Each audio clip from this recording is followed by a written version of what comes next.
hal itulah yang mendorong mereka untuk melakukan pertumpahan darah dan menghalalkan segala yang haram bagi mereka.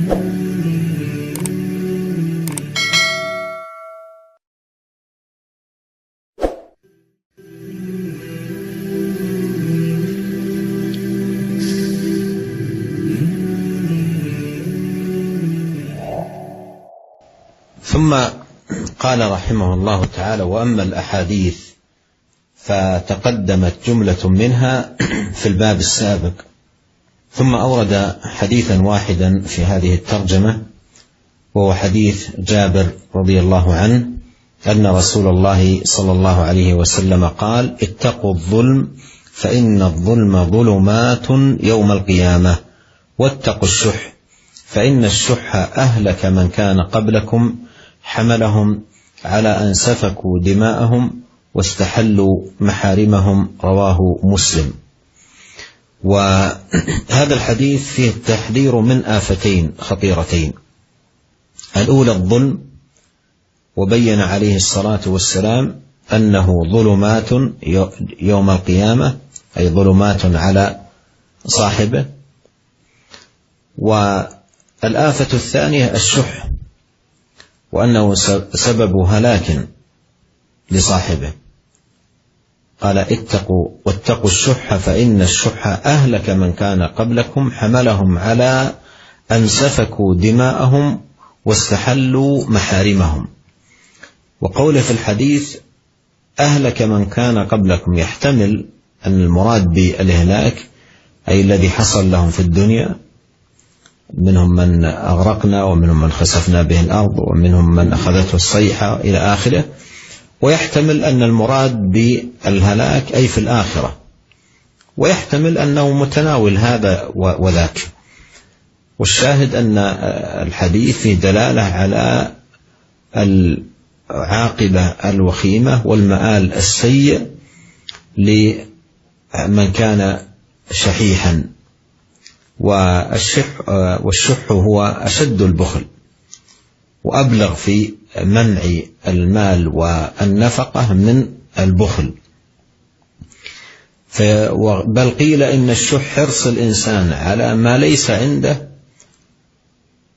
مما يدل على الشره ومرض النفس الشديد.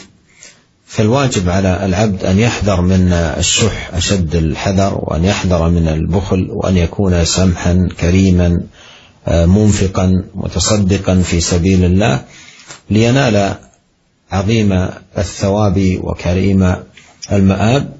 والله سبحانه وتعالى الموفق لهذا ولكل خير، نسأله جل في علاه أن يوفقنا أجمعين لما يحبه ويرضاه من سديد الأقوال وصالح الأعمال، إنه تبارك وتعالى سميع الدعاء وهو أهل الرجاء وهو حسبنا ونعم الوكيل.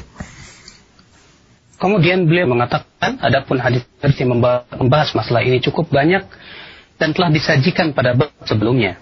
Dan di sini Al-Imam An-Nawawi membawakan hanya satu hadis saja, yaitu hadis Jabir bin Abdullah, semoga Allah meridainya, bahwasanya Rasulullah SAW bersabda, ittaqu dhulma fa inna dhulma dhulumatun yawmal qiyamah, wattaqu syuhha fa inna syuhha ahlaka man kana qablakum hamalahum ala an safaku dima'ahum wastahallu maharimahum. Rawahu Muslim.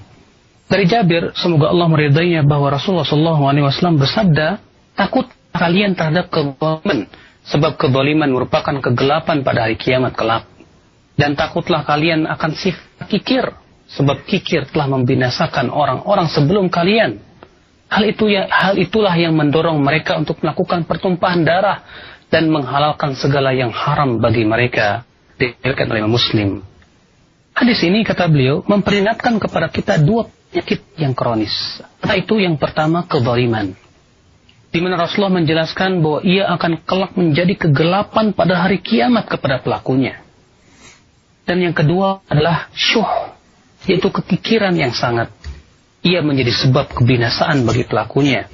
Ya, di mana Rasulullah SAW sabda, ittaqu syuh, ya jauhi oleh kalian syuh, fa inna syuha ahlaka man kana qablakum. Karena syuh, bahaya yang sangat itu telah membinasakan orang-orang sebelum kalian. Apa yang dimaksud dengan membinasakan orang-orang sebelum kalian? Ya bisa jadi maknanya artinya ia dibinasakan di dunia dengan berbagai macam kebinasaan.